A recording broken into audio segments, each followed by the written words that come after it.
I love cooking at home, and I love, cooking all sorts from pizzas to Indian food to baking. But I have been missing a little bit of eating out, and that's why today I'm going to make one of my favorite things I like to eat when I go to Wagamama, which is gyozas. So I'm going to start with the dough, then make a filling, then shape them up and make some delicious gyozas. Now, let me tell you, I have never made these before, so I am very excited, and we'll find out together how this goes.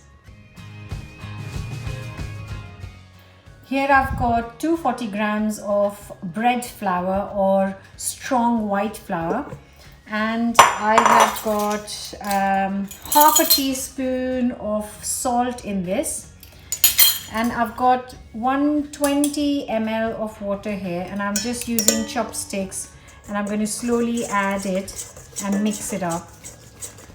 It's boiling water, which is why I need chopsticks, otherwise I will burn my hand.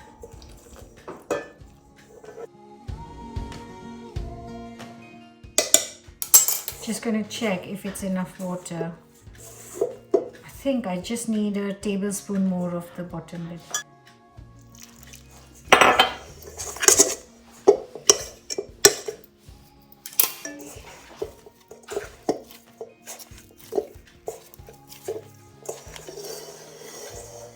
Right, I am now going to use this machine and just knead it for 8 to 10 minutes until it's like really elastic, smooth dough. So this has been going on for 8 minutes. Look at how smooth and lovely and soft this is. Now I'm going to roll it and then cut it into, just make 2 parts of it. Just going to roll them in some cling film and just let it rest for half an hour. And in the meantime, I am going to make the filling. I'm making a veg filling, and I have got 400 grams of chestnut mushrooms, which I have chopped up kind of roughly. And I've got 4 spring onions. I'm going to chop them up and add it to the mushrooms.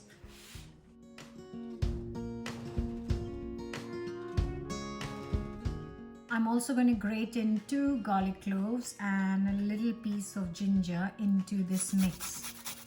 Hot pan and a couple of tablespoons of oil. I'm also going to add a splash of sesame seed oil just for the little bit of flavor, and then throw in all the chopped up vegetables.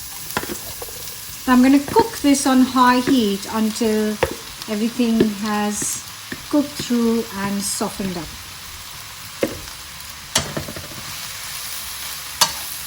1 teaspoon of light soya sauce goes in, 1 teaspoon of chili garlic sauce, and a teaspoon of miso paste, and I'm going to give it a good mix. So you can see the mushrooms have reduced and they have all dried up, all the water has dried up, and it took me around 8 minutes to get to this stage. I'm going to now take it off the heat and let it cool down. The dough has rested and the filling has completely cooled down. So I'm going to start rolling. I've got some corn flour here, which is going to help me from avoiding this dough to stick here. So a bit of spring, oops, leave it on the side.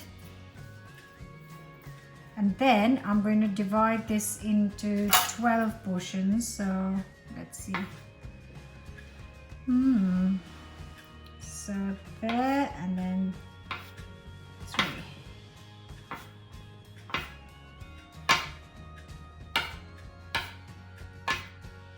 There you go. So I'm going to take one at a time and then roll it out. Roll it out till I get a big enough piece so that I can use this cutter.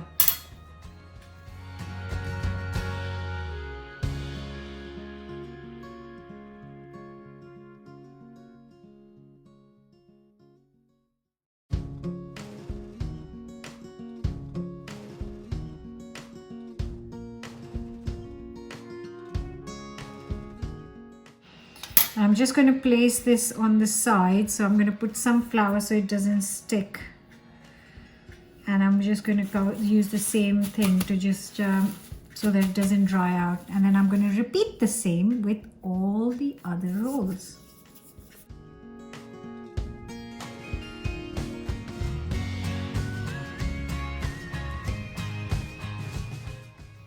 So every time you roll a piece, just put some corn flour and then put it on top.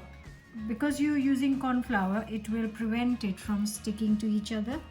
So they'll all be separate. So don't forget to put some corn flour before you stack it up, and keep it covered with some cling film or some cloth. I have got 24 sheets here, and I've got all the leftover cutting, offcuts, which I will roll later. First, I am so excited to fill these up because this mushroom is smelling incredible. I think they're a bit small, but I'm still obviously going to have to try it. Just a little bit of filling, of just very little water, not much, because I still want to make the plates. Such delicate work, I have to say. Look at that. Look. Pretty neat.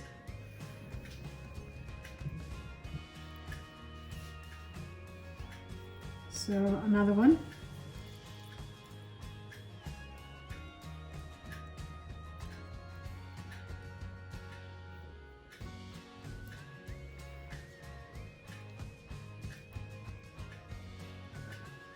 I would say you could just pinch it however you like. You can pleat, not pleat. You could just, if you find pleating very tedious and time consuming, just, pinch it together. Who cares if it's got pleats or not?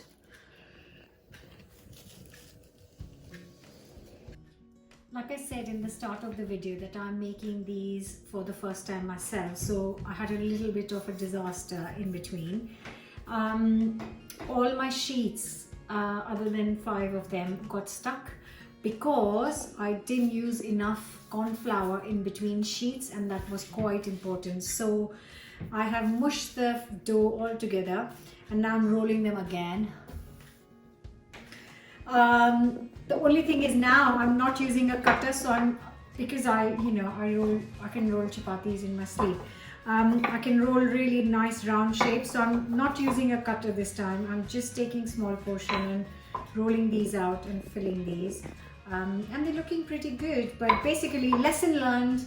Next time I'm going to add lots of corn flour between the sheets. So I'm literally just rolling them, not using a cutter. And once I've got the right size of sheet, I'm just filling it directly. So I've just made it slightly quicker. And I'm crimping them, which is actually quite fun. Some oil, and look how amazing they look. Beautiful. Right, and these will go in the hot oil.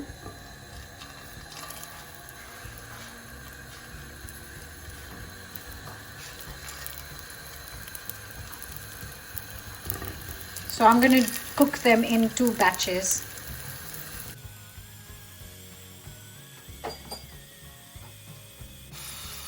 So these dumplings are now lovely.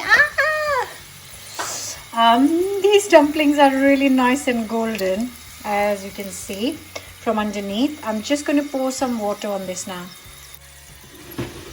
So just pouring a little bit of water on the side. These have been cooking for 6 minutes. Ooh! And I think they are ready.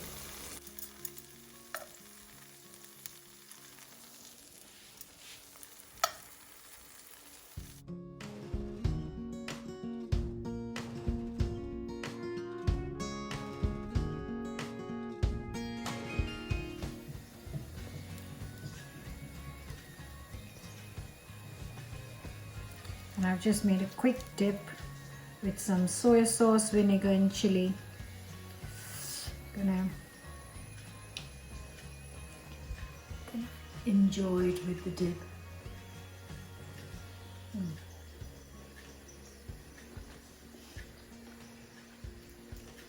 That is magic. So it's like I'm sitting in Wagamama and enjoying this. It's so good. So good.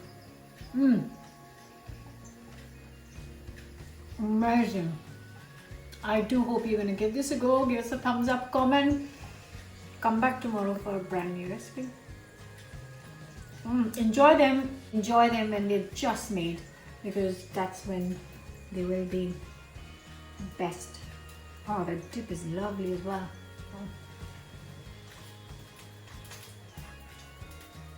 Delicious.